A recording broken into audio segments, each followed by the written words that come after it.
Paano mag-transfer ng pera from GCash to RCBC, guys? Ayan ang una natin gagawin. Open lang natin yung ating RCBC app. Check natin yung ating balance.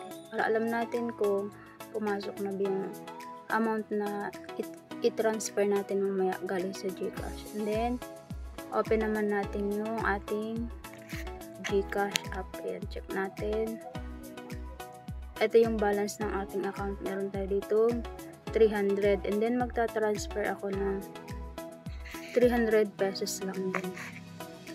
And guys, ayan, check lang natin. Kunin natin yung account number nasa baba ng available balance natin. Yung gagamitin natin mamaya sa pag-open dun sa GCash app. Ayan, open lang natin yung ating GCash app. And then, mag-login lang tayo. Lagyan natin yung ating PIN number. Ayan, meron akong available balance na 338. And then, i-transfer ko mama yung 300 pesos. Then, meron siyang fee na, service fee na 15 pesos. Ayan, click lang natin yung transfer. And then, hanapin natin yung RCBC Bank. And then, click lang natin. Ayan, nakalagay dyan yung amount na i-transfer natin. And then, yung account name na nakalagay sa ating bank account. Then yung account number na kinuha natin dun sa baba ng available balance, and then yung nakalagay dyan na email, dun magsisend ng parang receipt na nag-transfer tayo ng pera.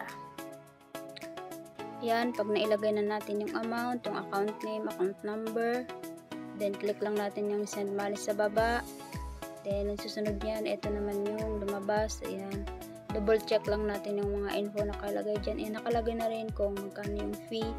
300 yung i-transfer natin plus 15, so naging 315.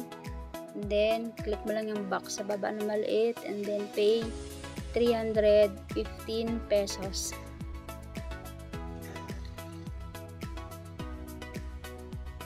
Then mag-send ng authentication code o OTP si GCash. Ayan, kukunin natin yan, and then yan yung ilagay natin. Then, pag nailagay na natin, submit lang natin. Yan. Tapos, ito na siya. Tapos, may marireceive din tayong receipt sa email natin na nag-send tayo ng amount sa ating RCBC Bank. Ayan, check natin. And then, check din natin sa ating RCBC app kung pumasok na ba yung transfer natin na pera.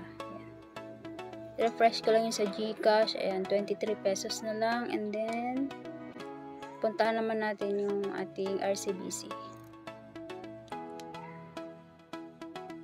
Refresh lang ulit natin. Ayan, pumasok na kanina. 300 pesos lang yun. Ngayon, ito na siya. Naging 600 pesos na siya. Same process lang din kapag nag-transfer kayo ng pera from GCash to other bank. Ayan, same lang sila ng step. Kukunin nyo lang yung account number ninyo sa bank account, then yun yung ilagay ninyo. Thank you for watching po. Please like and subscribe my YouTube channel.